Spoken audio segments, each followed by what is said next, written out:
Hello, everyone. Welcome to the Net Zero Energy Building Knowledge Series. We are into our 31st session today.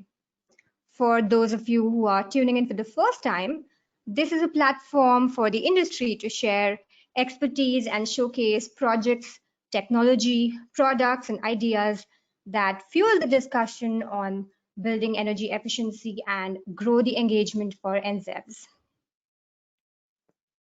This initiative is supported by the METRI program that's funded by USAID.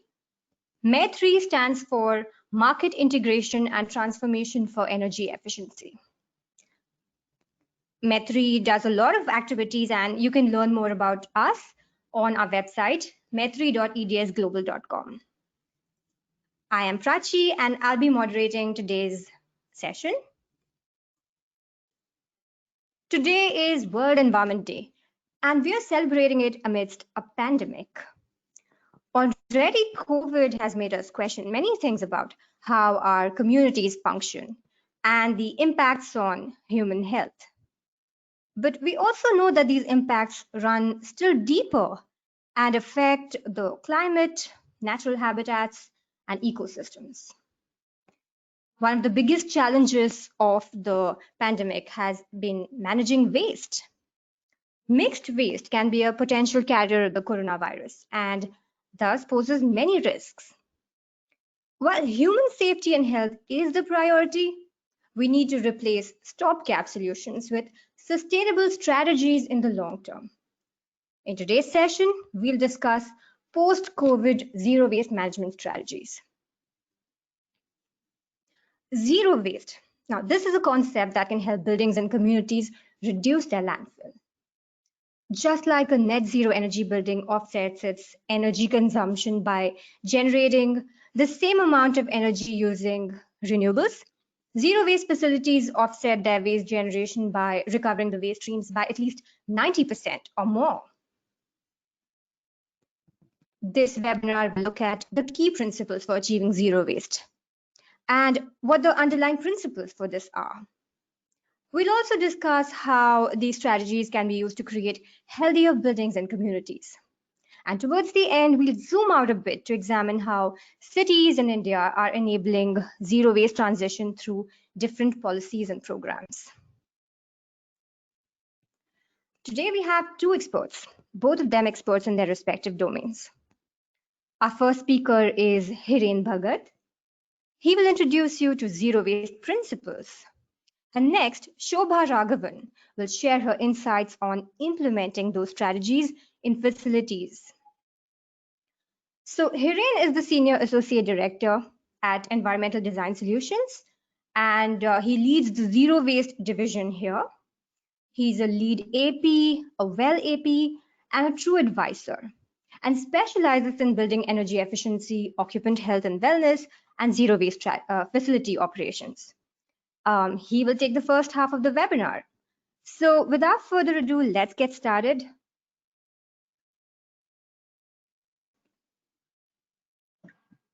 Hi friends, good evening. I would like to welcome you all on this webinar on 5th of June, the World Environment Day. Today, I and Ms. Shobha Raghavan will talk about zero waste and the challenges associated with zero waste management we need to consider in the post-COVID scenario. Solid waste management in India. Urban India generates 62 million tons of municipal solid waste annually. It has been predicted that this waste will reach 165 million tons by 2030.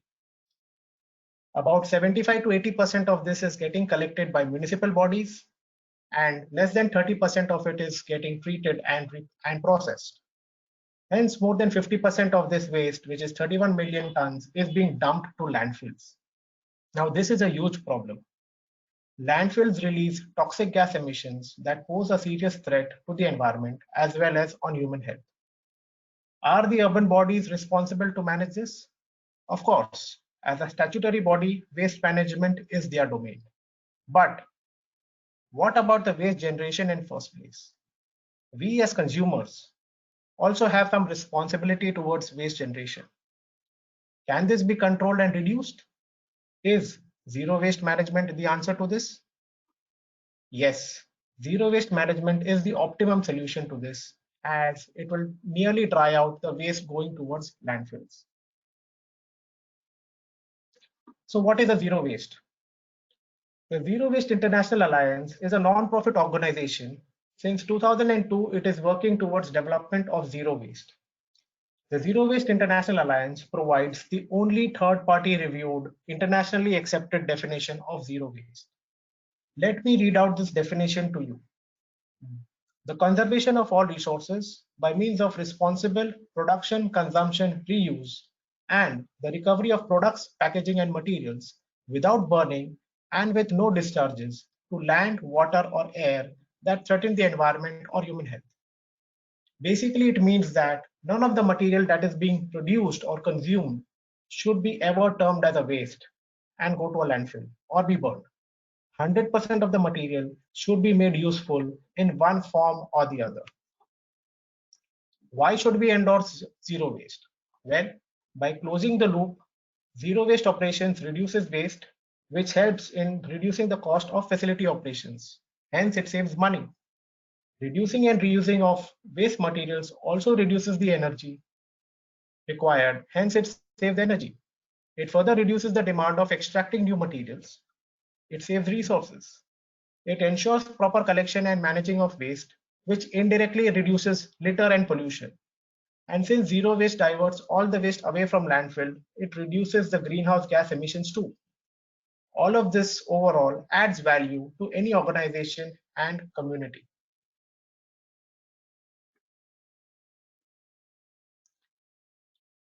When we talk about waste, we normally refer to the three R's: reduce, reuse, and recycle. However, for a very long time, the attention has only been towards the recycle part of the conversation.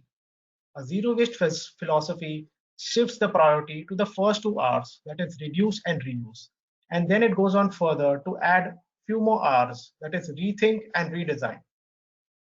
The goal of the zero waste is to first rethink and redesign of any inefficient practices that leads to waste generation, reduce its volume, and then reuse and recycle to further divert materials from landfill.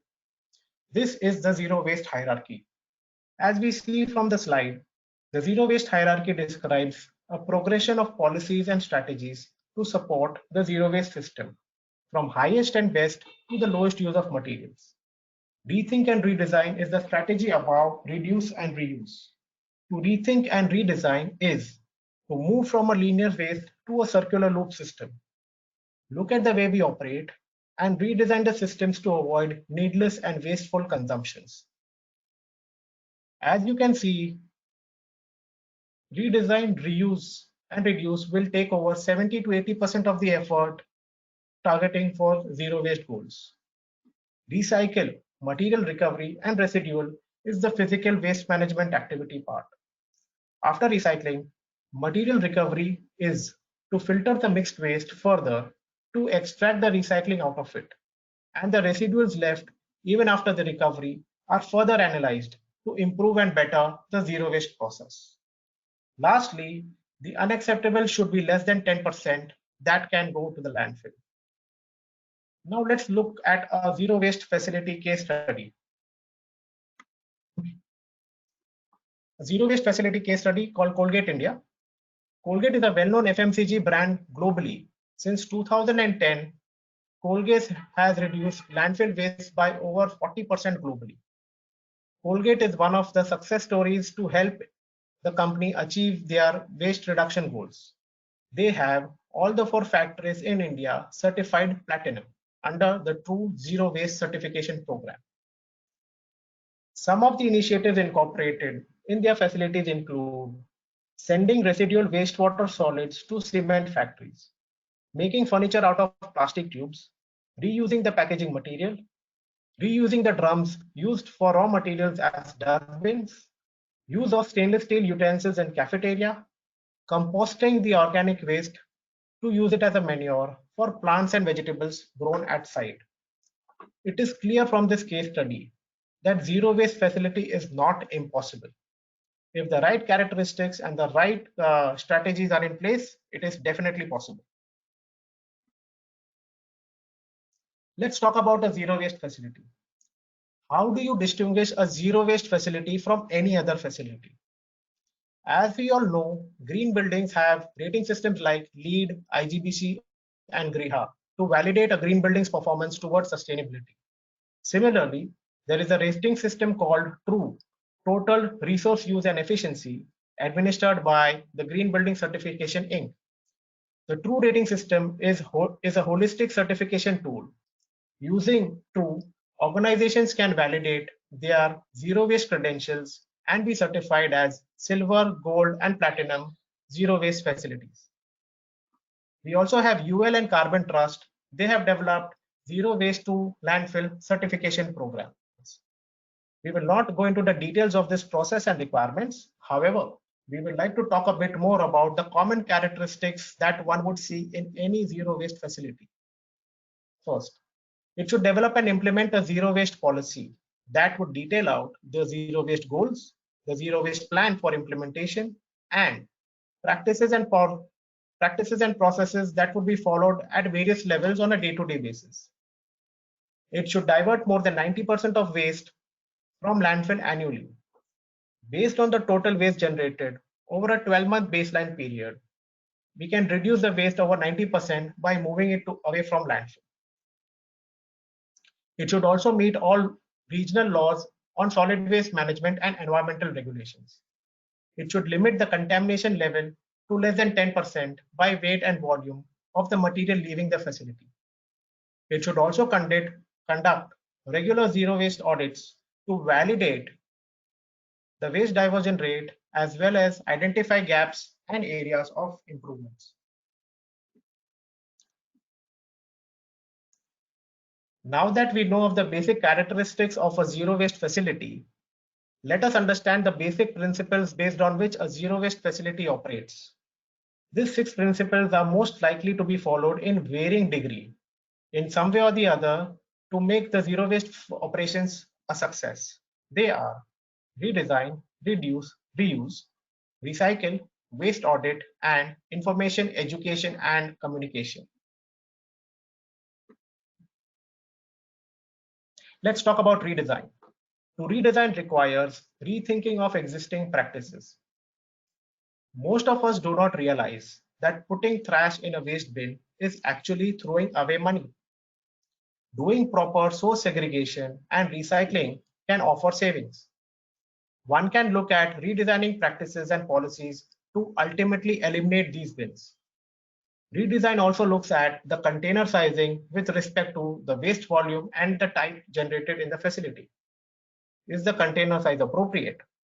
How much of each material is being generated?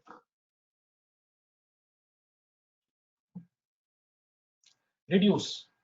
To reduce is to observe existing practices, analyzing the incoming and the outgoing waste, and making positive changes to eliminate waste.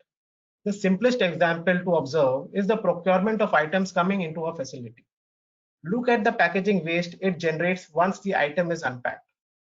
Can this waste be reduced by relooking at the procurement of the item? Can the manufacturer redesign the product packaging to reduce wasteful items? Another example is the use of technology.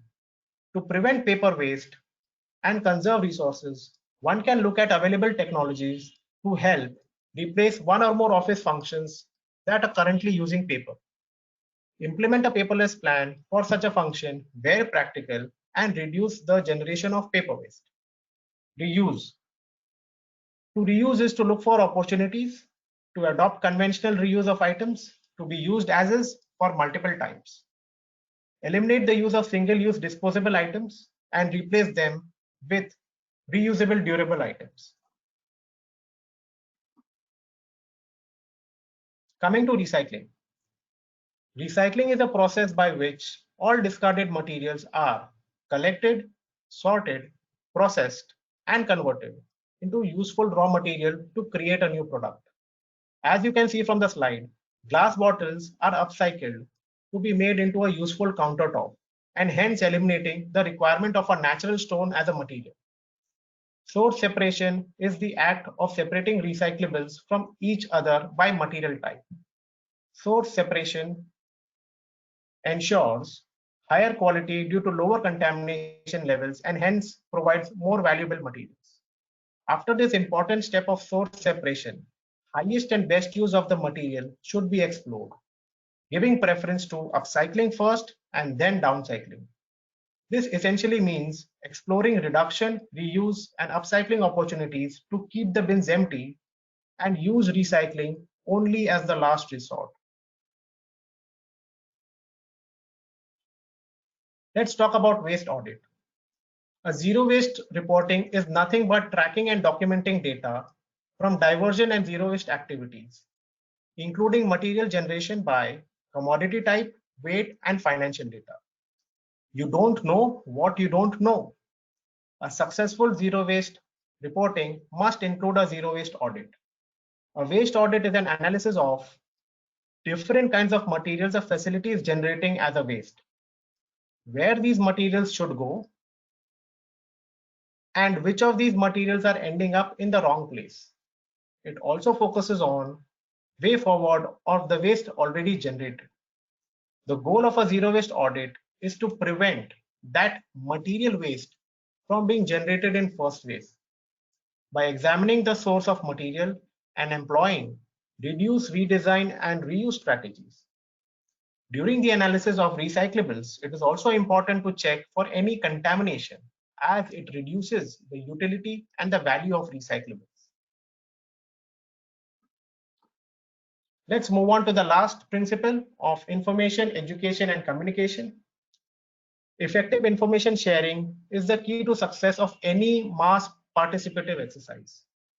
As we all know by now that for any operating zero waste facility to work, it is important for all stakeholders to participate actively and to do their task responsibly. The zero waste goal should be clearly communicated to all stakeholders. It should be reviewed on a regular basis, and the results should be shared using all mediums of communication. By education and training, it is essential to get all employees on board for accomplishing the targeted zero waste goal. Variety of in-house communications shall be explored and used effectively to share the information through employee handbooks, emails, online training, bulletin boards, and company websites. Now, with the end of all the basic 6 principles of zero waste facilities, let us move towards the current situation of COVID-19 and its impact on the zero waste management practices.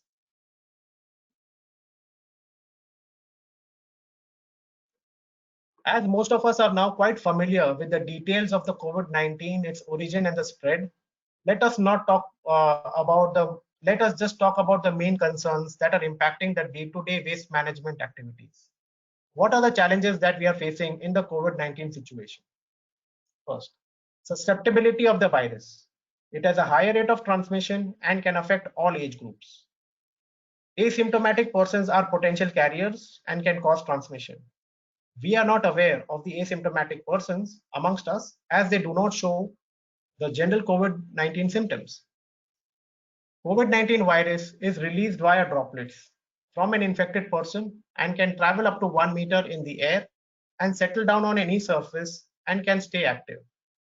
This infected surface is called fomite. If we look at this chart, we can clearly see the lifespan of the virus is active on various surfaces. The virus can stay active for about 4 hours on paper, 24 hours on a cardboard surface, 2 days on a wooden surface or clothing, 3 days on stainless steel and plastic surface, and 4 days on glass. Given the context of the above points, waste material surfaces, especially dry and recyclable, can be infected, and hence a challenge in handling and disposal, especially if it's a mixed waste. So how do you deal with this issue? Right sizing of waste bins. This is our first recommendation. The two major factors that we consider while estimating the size of the bin is the number of occupants in the building and the type of waste it typically generates. Now, both these factors of bin sizing will get impacted due to the COVID-19 situation. Currently, majority of us are in a lockdown situation, working from home, but with certain operational and restriction guidelines, we shall soon be able to go to offices. With the social distancing measures in place, the number of persons recommended are far too less than 50%, and hence the effective waste generation volumes will be drastically reduced.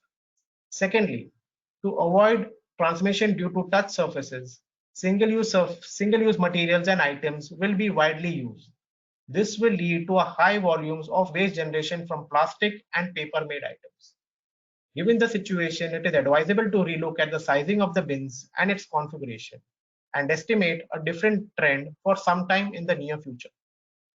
It is also advised not to mix the waste and cause contamination, as the infected waste material can further cause transmission to the waste handlers and pickers. The storage of waste is also important aspect to be looked into, as it will help in negating the transmission of the virus in future.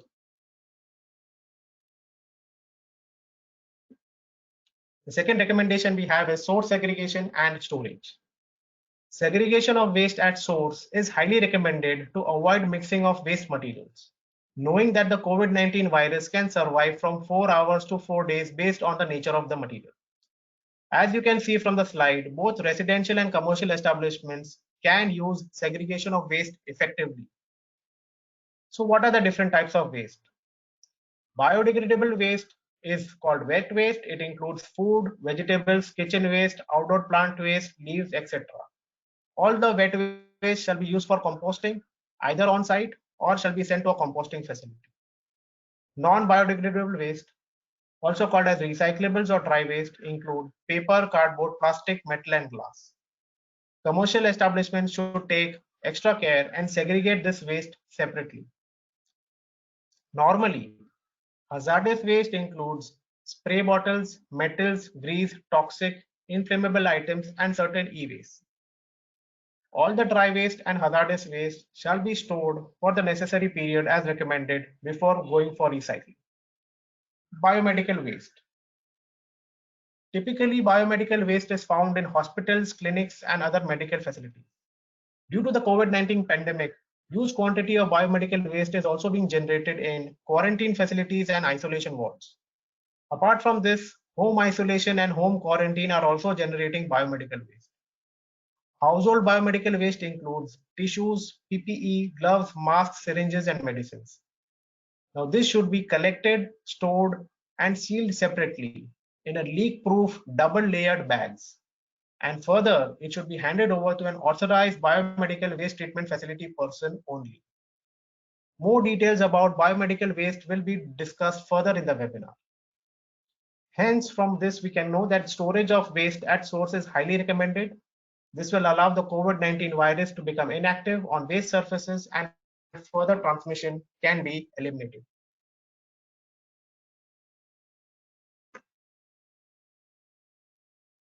Options of storage.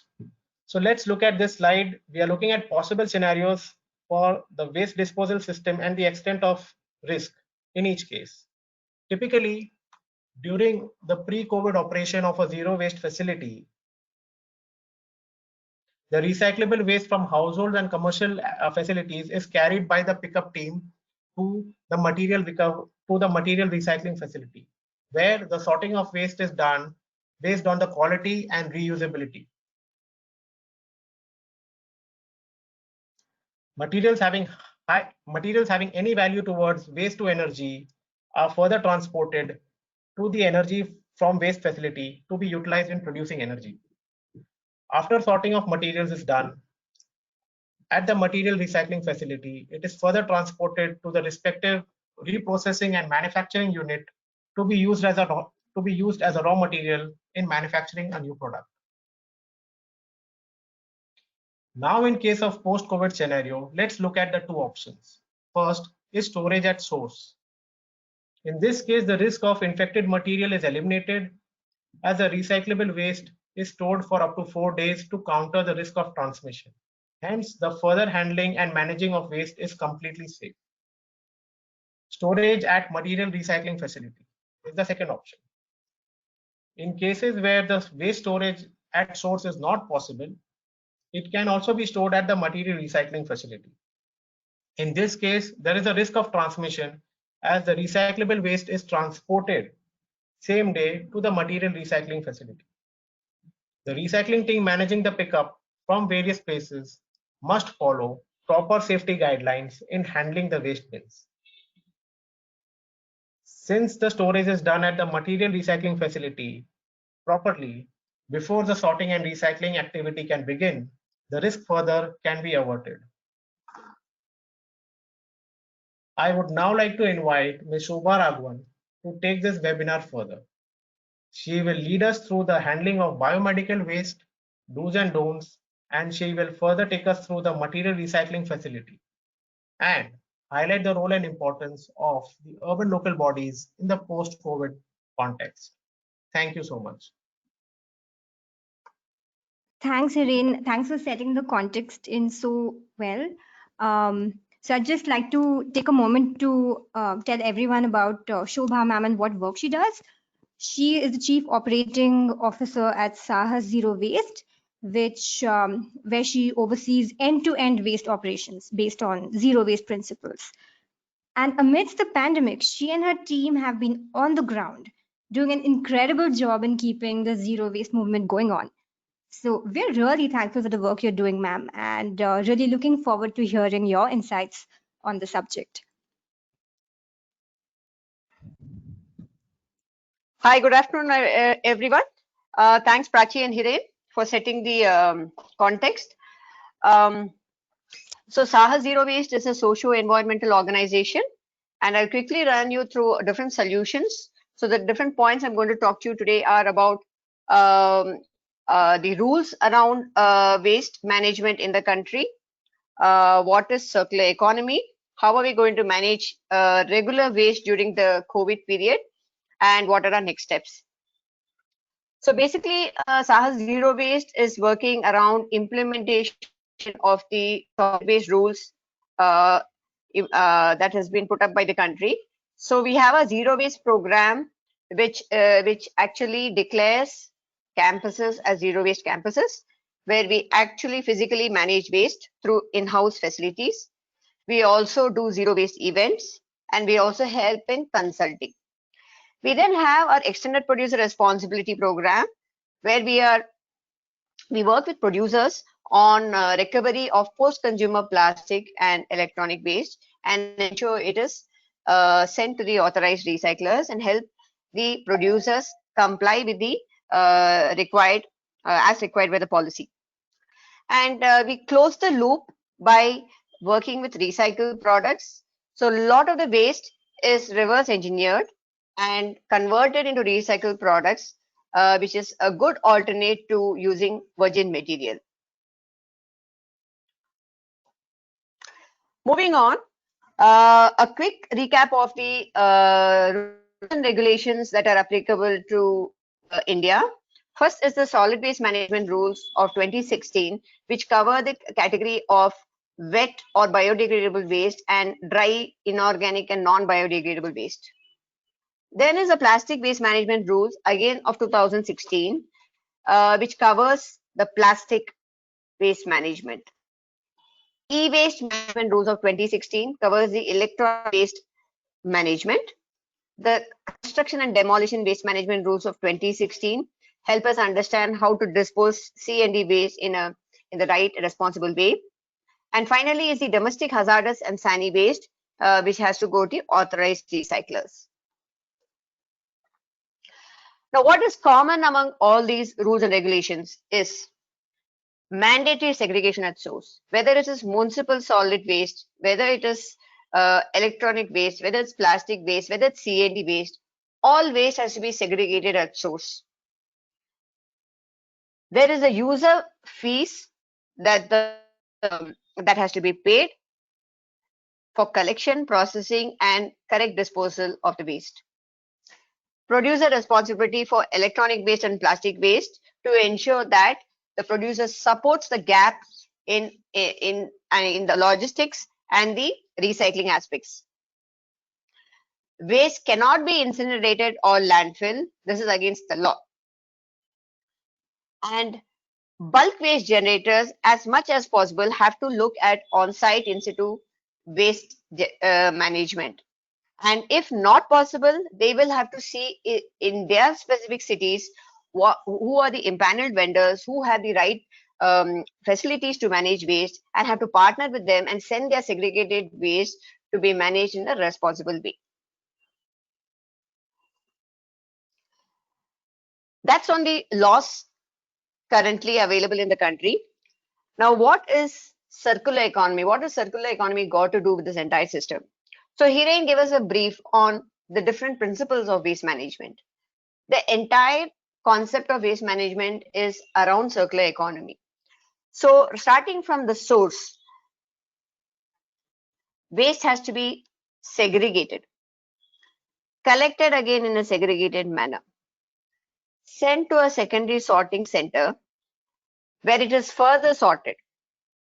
The food waste can be converted into compost or into a gas and consumed internally, whereas the dry waste, which is your paper, plastic, glass, metal, has to be further sorted and can go back into the specific industries where the raw materials again extracted and supplied to the secondary industries to make products out of such raw materials.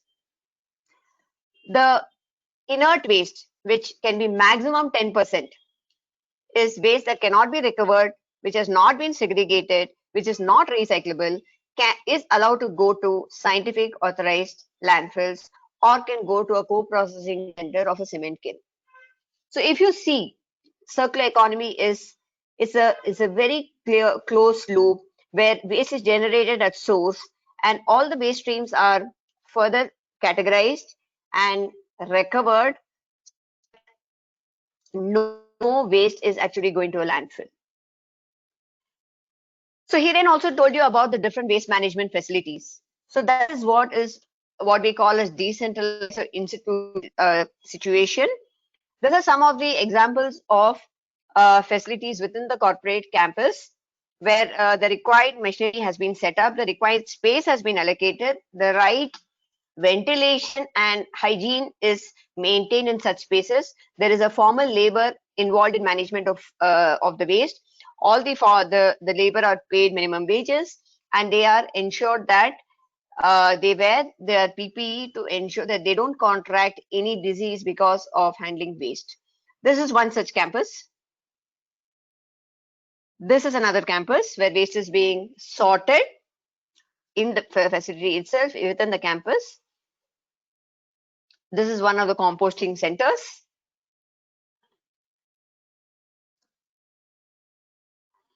Now, within a campus, a facility of this kind is set up, and to some extent, wet waste can be completely processed within the campus.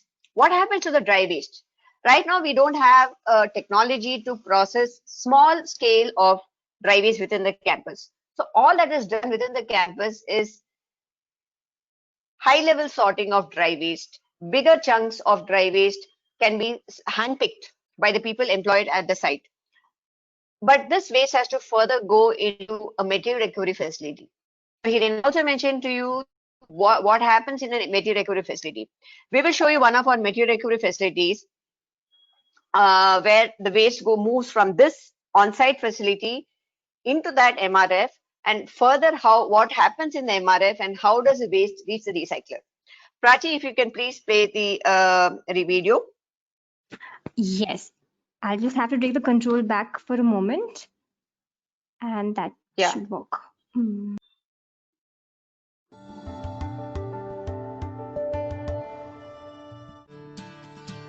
At Saahas Zero Waste, we have a round-the-clock operation where we manage waste that is generated at source. So around 6 tons of waste is collected from all our client locations all across Bangalore. This waste is then moved by trucks during the night when the city sleeps. This waste is moved to our factory. So when the material is unloaded here, the first step is the feeder, where all the material is fed into the conveyor system.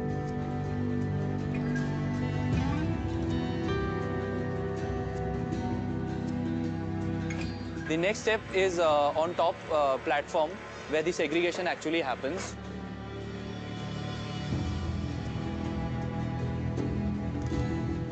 Plastic अलग करते हैं, कड़क भी अलग करते हैं, दूध paper अलग करते हैं, कप अलग करते हैं. So each person handles around 4 to 5 different categories. So the bulkier items like tissue paper, color paper, multi-layered packaging are thrown down in those bays down there. And the smaller items like milk packets, coconut shells and other smaller items are collected on top in the bags itself.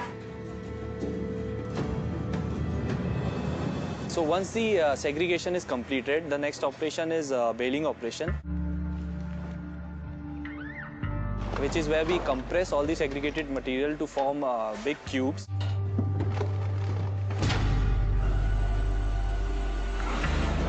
And this helps us optimize our storage and transportation costs. And in the similar format, it is dispatched to all the end destinations of the authorized recyclers. It's a mechanized, uninterrupted factory where waste is managed and resources are recovered from waste. Our tagline and our belief is that we've got to manage waste working with nature, people, and technology. Yeah. So just to give a continuity, waste that has been generated in the campus, the wet waste is composted or biogassed, and the dry waste goes to this material recovery facility where it is sorted into 25 to 30 categories of waste. And then we tie up with the different recyclers and send the different grades of plastic, paper, metal, glass for resource recovery. So that's a typical case of circular economy, and we have been able to work with a lot of organizations and have even brought them to a point of 95% resource recovery and just less than 5% going to the landfill. So I move on to the next topic. Okay, now how do we handle the new waste stream that we are generating now? I think as per the mandate in public spaces and in corporate campuses, it has been mandated to wear masks. People will start using tissues, and a lot of housekeeping team working on the front line are going to be using gloves. Now, what this kind of waste, though it is called biomedical waste, is truly not biomedical because it is not coming from infected people, but it is just from the general public. But anyone could be a carrier of the virus. So these items that are going to be used by the employees have to be safely disposed in a separate bin and not to be mixed with the dry waste bin that is already been kept in the specific spaces. So it would be good to have identify a separate bin for these kind of materials that are infected by the nose and mouth and touch of different people and named as COVID waste bin. Now, where do we keep these bins? In the different floor spaces, bay areas within the office campus, in the restrooms, and in the at the security gate. Now, earlier the tissues that were being used in the restrooms, as in the wash tissues, hand wash tissues, would be 100% recyclable. I'm not talking about the toilet tissues, I'm talking about the restroom where we wash our hands and wipe our face and use tissues just for a second. That tissue was completely recyclable pre-COVID, and we could recover it. It would constitute 60% of the waste. You saw it at the MRF that it was a big volume of waste, and that was 100% recoverable. However, now at this point of time, because it could carry the danger of the virus, this particular tissue waste is recommended that it goes into that same bin which we had mentioned as COVID waste bin and sent to the right disposal center.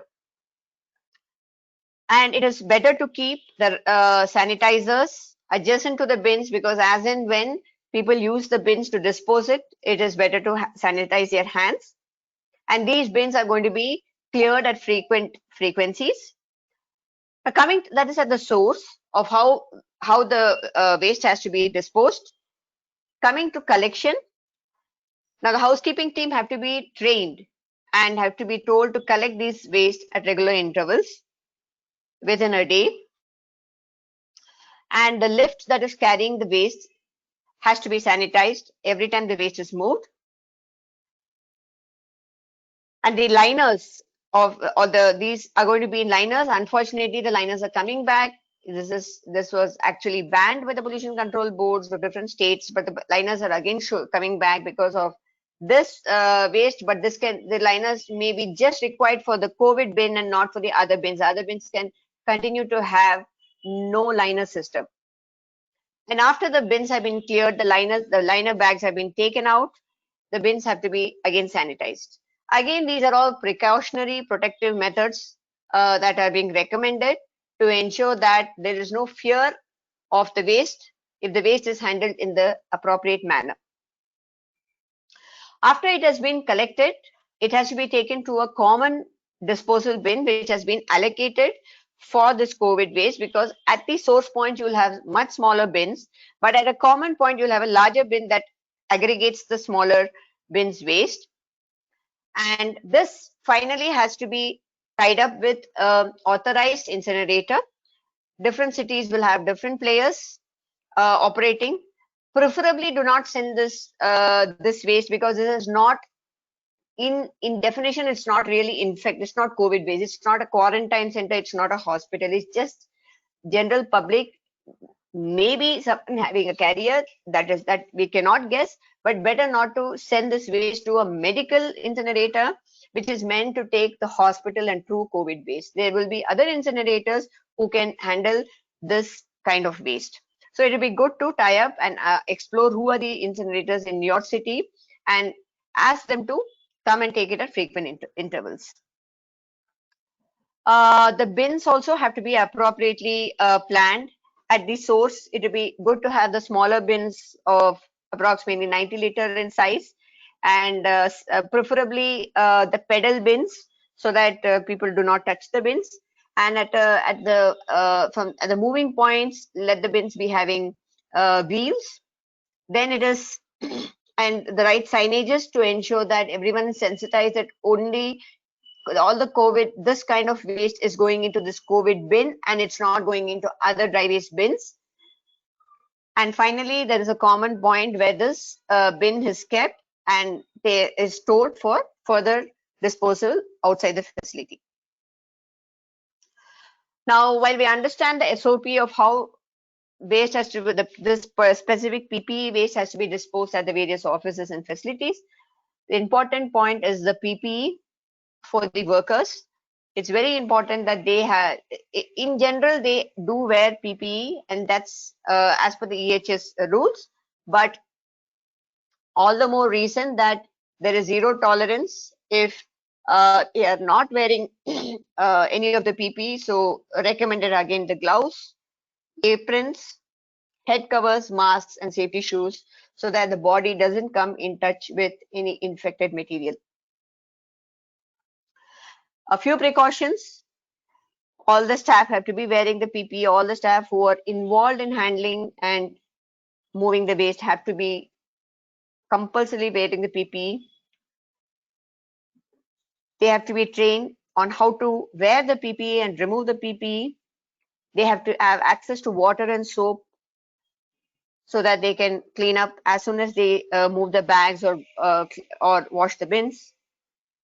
And continuous training so that they do not forget, because it should not be taken lightly that these guys are the main people who are moving the waste and they should not get infected in the process. So continuous training to keep telling them that this is how you stay protected, even though you may be handling infected waste, this is the way you still keep protected. Now, we have seen how this new set of COVID waste is getting generated and what are the recommended ways of handling it. Now, prior to that, we also understood circular economy, decentralized systems and all. Now, that's all that is with respect to a corporate, a campus, a facility, a residential community. It's all related to your space. But what is happening outside your space? That is also important to understand that every corporate is part of a ULB, a urban local body. So it is important to understand what is the program that is running for the different. There are 4,000 odd ULBs in the country, urban local bodies defined by the government, and what is the program the country is running in order that the cities and the different ULBs keep in pace with the mandate of cleanliness and the solid waste policies. So in 2014, the Swachh Bharat mission was introduced, and this was mainly to cater to 2 points. One is elimination of open defecation and solid waste management. In 2016, there was an introduction of the open defecation free program and the sustainability policy. In 2017, the Swachh Sarvekshan, which is a pan-India ranking system for the different ULBs, was introduced so that there would be competition and sharing and learning of best practices. And in 2018, the MOHUA, which is the Ministry of Housing and Urban Affairs, launched the star rating of garbage-free cities. So when you have such national program, there is more visibility to understanding that there is a countrywide policy, there is a statewide policy, there are bylaws, and implementation of this policy at the state and district levels is very important. So the government has framed certain tools and frameworks to do this rating, the Swachh Sarvekshan, what they call.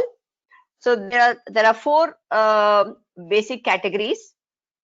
The first is, so the equal proportion given to the 4 categories.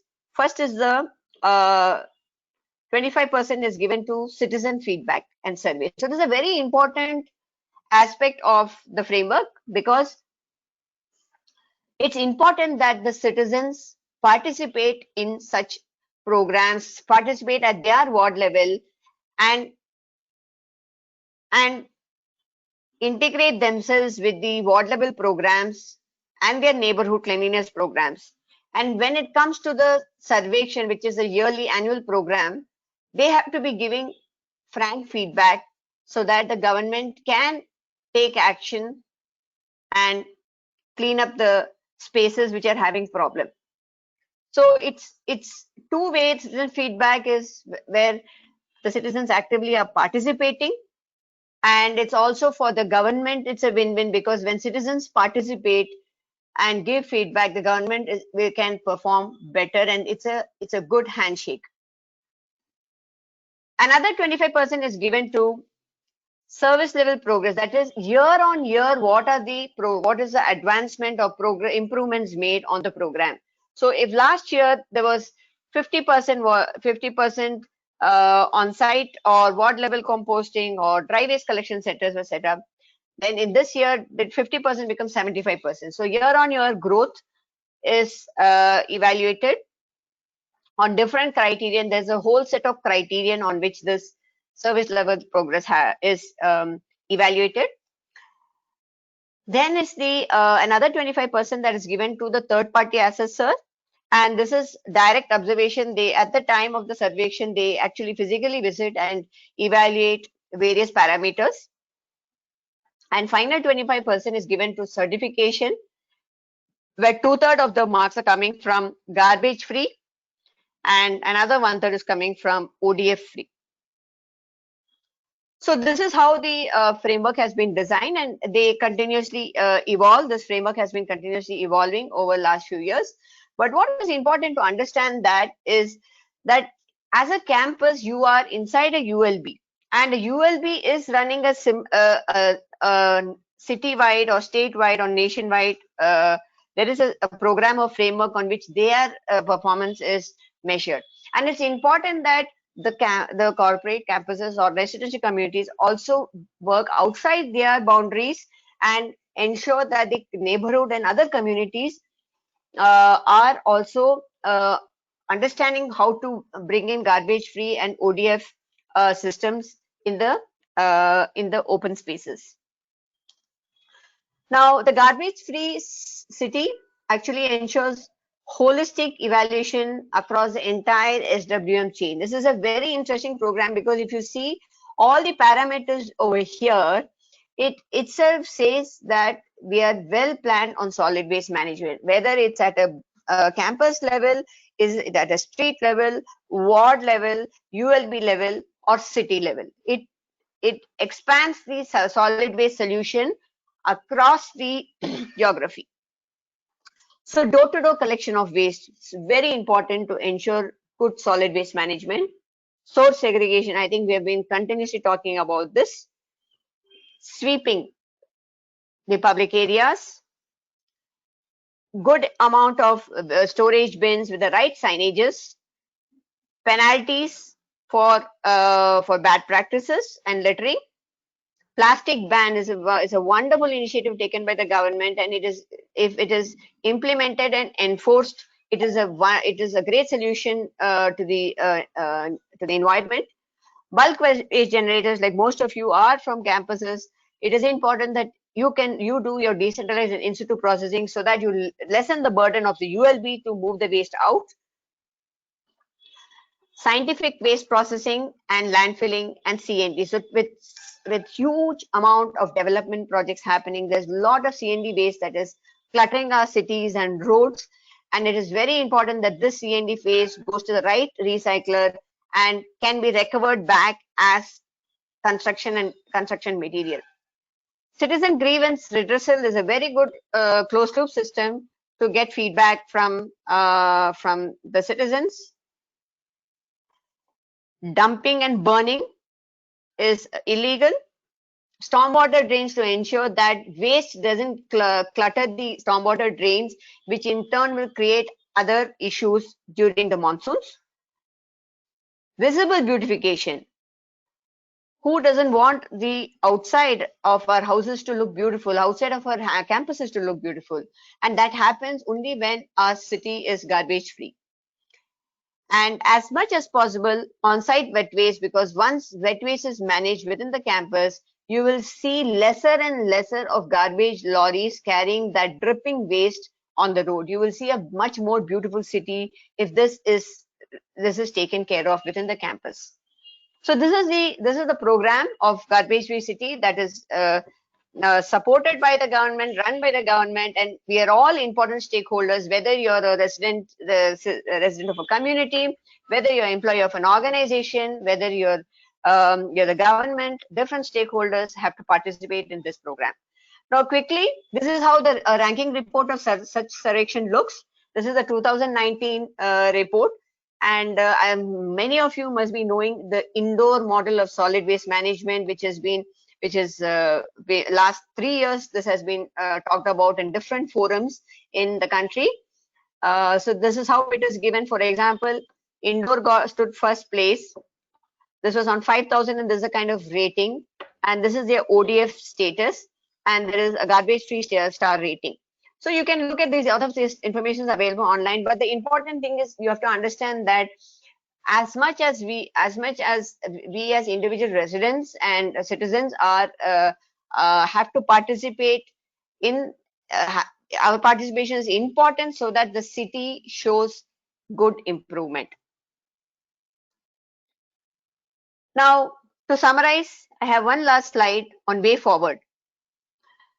So whether it's basic waste management, whether it's circular economy, whether it's sustainable development goals of the United Nations, there are 3 things we cannot avoid. So whether it's, even if it's COVID, doesn't matter, then in a few years we'll have another pandemic. We don't know the way we are progressing. We do not know what other kind of health outbreaks we are going to have. But the least we want is a health outbreak because of the poor waste management that we are adopting to. So whatever it is, the three core principles of waste management will never change. And those I have divided into three sections: at source, at collection and processing. At source, citizen awareness to ensure segregation, controlled consumption, recyclables versus single-use disposables. At the collection point, workers have to be continuously trained and have the right infrastructure to collect, store, and move the waste. And at the processing side, as much as possible, decentralized infrastructure to be planned, bring in formal operations because that generates local employment and it ensures dignified and protected environment for the workers, and tie up with authorized recyclers so that air and water discharges are all controlled and waste is recycled and brought back into the system. Now, COVID has generated a new set of rules for us and mandates. So there is going to be mask waste, and we would like everyone to use reusable cloth masks versus the disposable masks. I think that the government has made it very clear that disposable masks are more for the health workers and people in that system, and not to strain the system by using disposable masks and creating more waste. Please try to use as much as reusable cloth masks. They are easily available, they can be made, and this can be washed and reused any number of times. So this is the way forward. There is nothing different. Just summarize Hiren's and my points on this. And my closing comments on this is, today is our World Environment Day, and it's calling us to celebrate biodiversity. And looking at all the recent catastrophic natural events and man-made events, including the recent outbreak of the COVID-19 pandemic, we should now be continuously getting reminded of the inefficient, unsustainable growth that has interfered and manipulated the natural habitats of other species, disrespecting nature to the utmost. And if we continue on this path of excessive consumption and limitless growth, leading to further climate change and rising greenhouse gas emissions, we can foresee further biodiversity loss, which will have severe implications on human life, including the collapse of our basic food supply chains and healthcare systems. Thank you. Hiren and Prachi, handing over to you.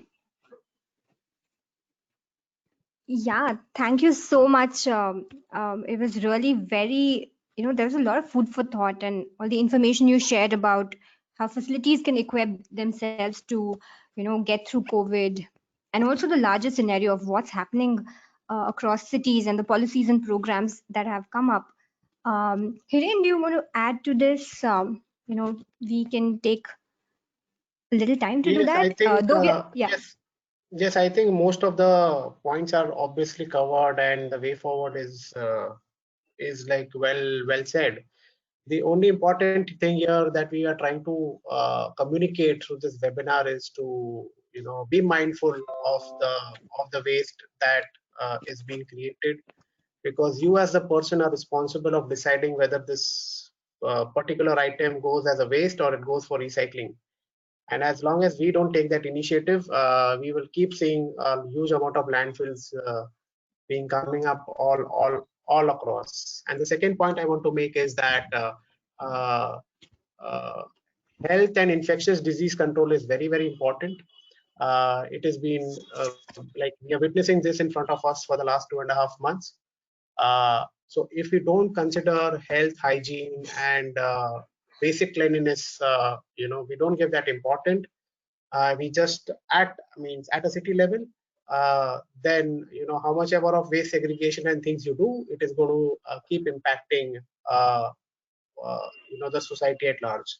So we as a society needs to be more responsible, more accountable, ask our political leaders as well as the statutory bodies to perform. And there are tools available. We have shared the tools which are there, so we can keep looking at it, track them, especially with respect to the the customer feedback, if you look at your every particular state or ULB would be having their own feedback tools. It could be a mobile app, or it could be an online survey form, or it could be a form to be filled at the municipality. So there are a lot of tools available.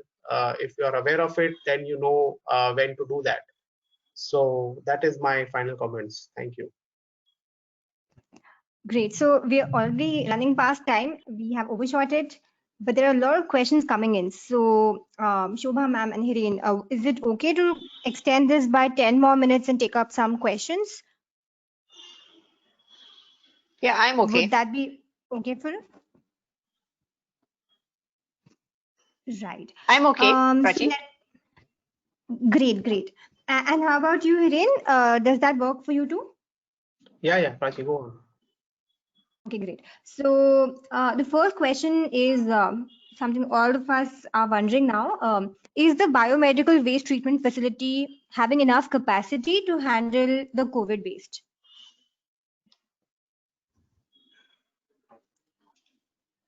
Your voice was breaking, Prachi. Is it better now? Yeah. Okay, so let me read it out again. The question is, are the biomedical waste treatment facilities having enough capacity to handle waste generated from COVID? So, Hiren, can I take this up? Please do. Yeah, so basically, see, COVID waste is, I will have to just rephrase COVID waste. COVID waste is, we are talking about waste coming from the hospitals and quarantines centers. So that is directly handled by government with the biomedical waste generators. Okay, so if that is what you're asking, that has already been signed off by the different hospitals. It is their responsibility to do it. But if you're talking about these new COVID waste that we are generating because of wearing masks and other PPE, which is so-called not infected, then I think I had already brought this point out that we have to tie up with incinerating organizations within your city. There are not many incinerators available in the city, but there will be at least few. If you do not have the other incinerators who will not be able to support you on this waste, you can give it to the biomedical incinerator organization itself. But it will be good to see how you could reduce this amount of waste by using more reusable as much as possible, except for the workers who need to use the different PPE which are disposable. The rest of them can use reusable masks. Right.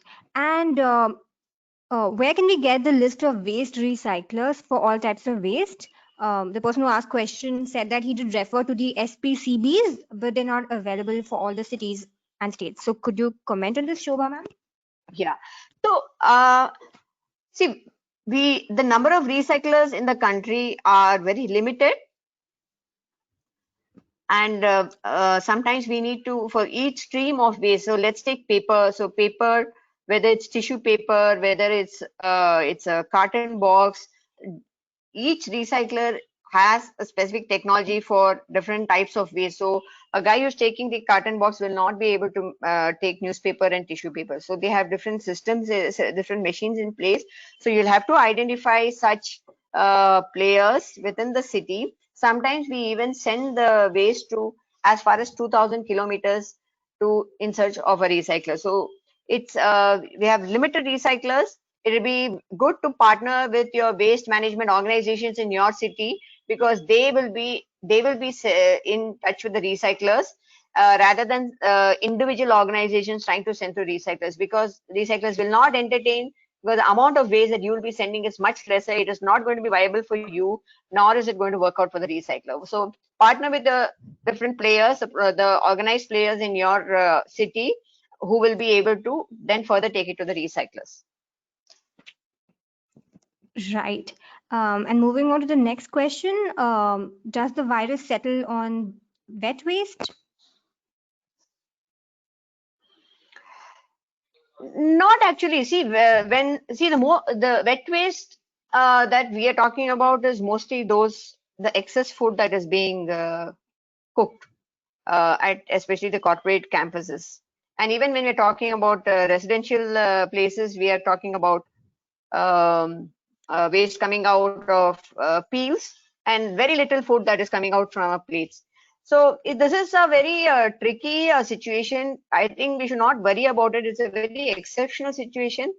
Unless we discover that that particular place has a COVID positive, and in which case we need to handle the waste separately. I don't think we should worry about the wet waste, because wet waste is also instantly processed within the campus or taken off to an offsite place. But very important, I think the more important point over here is to focus on is ensure that waste is segregated at source. So let the wet waste be pure wet waste and not mixed with dry waste.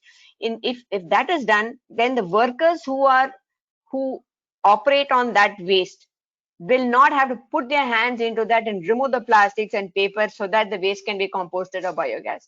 So that much care has to be taken to ensure that all the generators of waste are venturing wet waste, in which case we don't have to really make our workers touch the waste. The bin can just be put into the machine composting or biogas and taken for further processing. So that is what the care we have to take. If it happens to be COVID positive, then all the guidelines with respect to COVID positive things has to be followed, which means waste has to be handled in a more protected way. Otherwise, these are not things to fear about. Right. And I think we have time just for one last question. So this is what can be a decentralized strategy for plastic waste at a building level? Could one of you comment on that? Hiren, you want to take it or should I take it? Ma'am, please go ahead, ma'am. So first thing on plastic waste is first strategy is to have a policy at the company level to ensure that single-use plastics are completely banned. So whether it is using liners, whether it's using cups or other cutlery item that is used at the different food bays or food courts, all of them have to be actually banned. So that way we will be reducing the single-use plastics, plastic generation. So that if it is driven as a policy, it really helps control the generation of plastic. Second is the plastic that is coming out of packaged materials, which we are not able to avoid because you have biscuits and other packaged stuff coming in plastic, or even you may have a lot of your office material like laptops and such things getting wrapped with plastic bubble wraps and other plastic material. What you need to do is store the plastic separately and give it again to a waste handler in that city, authorized waste handler who can take the plastics and send it to the right recycler. So these are the two big things we can do on plastic. Right. So that was a great session, and since we're running short of time, we need to close it now. But I'll definitely share your questions in with both of our expert speakers today, and we can discuss it over mail offline. So a couple of quick announcements. Many of you have dropped us a chat that you had trouble viewing the video. So I've shared the link over chat. All of you can see it by clicking that link. And moving on, our next webinar is going to be on green and energy efficiency initiatives by the Lucknow Development Authority. This is scheduled for the 18th of June. And here in this webinar, we're going to look at the sustainable strategies by LDA and also explore their new EWS housing schemes as a case study. If you haven't already, subscribe to the NZEB portal. This is your one-stop platform for everything NZEB. You'll find case studies and tools and resources for your projects and a lot more. And the link is right here up on the screen. If you'd like to be updated with the latest in the world of NZEBs, please sign up for our newsletter on our website. Every month, we put out global updates, case studies, as well as a lot of learning resources to help you get started on your NZ project. And we'll be publishing today's webinar as a video on our YouTube channel. This should be out by tomorrow. You can also view all our previous 30 webinars on this channel here. That was today's session. Thank you so much for joining in. Have a great weekend, and we'll see you soon.